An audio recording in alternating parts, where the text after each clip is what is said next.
including his very good brethren, Mark. At the time of his assassination, his 19-year-old girlfriend was pregnant. She was called Deborah. She was called Deborah.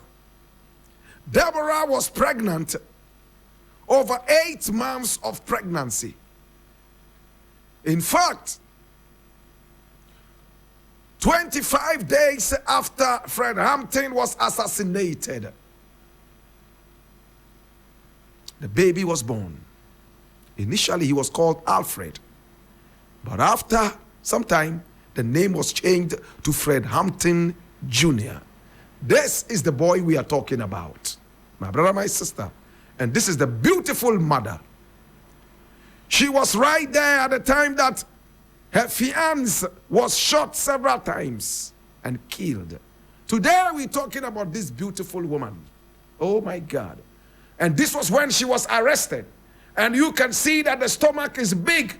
8 months of pregnancy. I'm going to tell you more about this photograph. And look at the photo in the middle. Look at her eyes. You will see terror, and you will see fear, and you will see courage, all mixed up in one. Today we are talking about Akua Njeri. Akua Njeri. She was originally born and called Deborah. Oh yes, Deborah Johnson. But she abandoned it and decided to go for an African name. And she became known as Akua Njeri. The class will last 8 minutes. Akua Njeri, formerly known as Deborah Johnson, was born circa 1949 or 1950. My brother, my sister, she is an American writer, an activist, and a former member of the Illinois chapter of the Black Panther Party. In America, they say Black Panther Party, Black Panther Party. My God. And we say Black Panther Party. My brother, my sister. My brother, my sister, Akua Njeri, as she wants to be called, was born and she grew up in Chicago. At the age of 12, she was already a political activist, even in school. She had heard so much about the Black Power movement. And she had also heard about the wonderful black people who had been murdered all because they stood for who they were. So at the age of 12, she was still, in fact, in that spirit of activism when she met Fred Hampton, who later became her fiancé. He had come to his school as booked to come and talk. And he was such an eloquent man. He had a gift of oratory. In fact, and when he held the microphone and started to speak, oh my God, the fluency with which he spoke was like a column of mercury rising in the mercury thermometer on heat. In fact, it was so succulently beautiful, his voice, and you could find the seriousness in it, his sexiness and anger, both combined in the voice. Fred Hampton spoke nicely, and when he finished, everybody clapped. At the time, oh my God, Fred Hampton was only 19. And our heroine for today was only 17. So they were teenagers. After the speech, she walked over to him. Now, producer, find me a younger photographer of Deborah Johnson or Akua Njeri. Yes, her other name is Deborah Johnson. This is it. So you see the photo in black and white? This was what she looked like. So hot and pretty. Oh my God. Look at the eyes, look at the nose, look at the lips. As succulent as the Hamatan Popo. My God. Hear me now. She walked over to Fred Hampton and said, oh, what a speech you gave. I truly love that speech. And he said, thank you. And then he asked again, are you a member of the Black Panther Party? And she said, well, not yet officially, but in spirit I am. And he jokingly said, you need to move from the spirit and come into the physical. The spirit does not fight in these times. It is the physical that fights. They laughed. And then she said, I'm a poet. I write poetry. And I need you to support me. He said, I will only support you on one condition. If you would write about black people's struggles and not about love, baby, I love you. Come, let us date. Come, let us make love. And how sweet love is, and how some river is so peaceful and smooth. No! It's not time for all these jingoisms and gymnastics. It's time to write about the struggle of black people. Look at this pretty lady. And then she said, yes, I have a couple of them. And he said again, you need more than just a couple of them. You need ounces of them. A river full of those poems. She started to write. She would write and send that to Fred Hampton. He would read them and make some, contributions.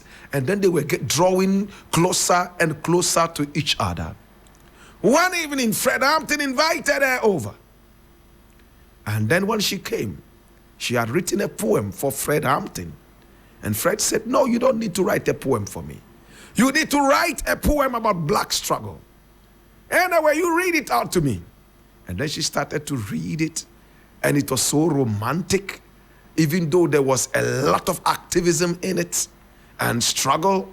And they were getting closer and closer and hugging and touching as the moon was smiling at them. They were sitting close to a creek. And as the water dropped into the creek, oh my God, like a little waterfall, the ninth birds, the nocturnal birds went, my God, they started to touch. As if the birds were just witnesses to whatever was about to happen. And then they broke it loose. She was a virgin, straight. Bang! History was made. She got pregnant. One time. My God. Just once. Oh my God. It happened. My brother, my sister. That was the beginning of her troubles. She now had to move and go and be with the fireman. The fireman was always on fire. Moving from one place to the other.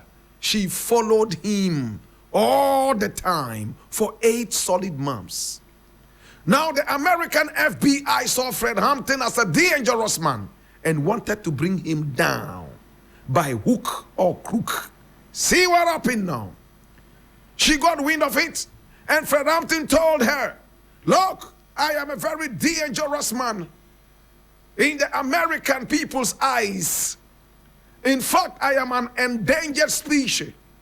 Please, go find somewhere and stay and have our baby quietly. I do not want a stray bullet meant for me to hit you and my baby. She said, together we go. And note this down.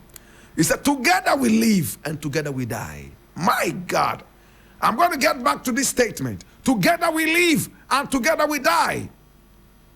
She said it again. Together we live. And he said, together we die. Together we live. Together we die. Together we live. Together we die. My God have mercy. The FBI, supervised and controlled by Edgar Hoover, my brother, my sister, targeted them. They bought some members of the Black Panther Party. And then they drugged Fred Hampton on the 9th of the 4th of December, 1969. Our heroine was only 19 years old, and Fred Hampton was 21. He slept the whole day. He couldn't get up. It was so unusual. And she was with him. She would lie down by him, caress him, try to speak to him, but he would just respond quietly and then go back to bed. It was most unusual. Then she heard bullets, gunshots outside the house. When she rose to see what was happening, oh my God, she saw the FBI firing all over the place. she went back into the bed and laid on top of Fred Hampton, on top of him, and said, "Together we live," expecting Fred to say, "Together we die, together we live," but no, "Together we die, together we live." She wasn't hearing anything whilst the bullets kept firing all over the place. My God. Then the bullets stopped spraying, and then the FBI came into the room and pulled her away. Better still, they peeled her off Fred Hampton. Better still, they yanked her off. And then they put handcuffs on her and carried her out into the kitchen. And then they went back into the room where Fred Hampton was still sleeping. Can you believe this? And then they opened fire on the body that was sleeping. About 70 bullets. 30 had already been fired outside, and inside 70 more bullets. And then she heard one of the police officers say, "Now he's comfortably dead.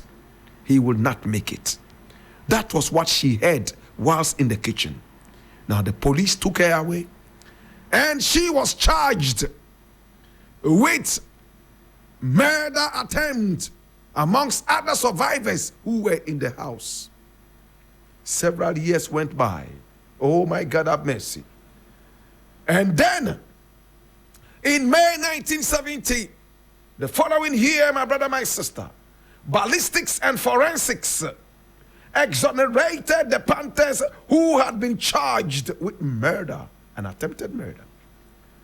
My brother, my sister, and then they took the FBI to court, and then they were paid $1.8 million American dollars in settlement. The surviving families shared the money amongst themselves, and Fred Hampton had already died. But 25 days after Fred Hampton was killed, this lady here, who now calls herself Akua Njeri, gave birth to a pretty son. And that was the photo you saw earlier.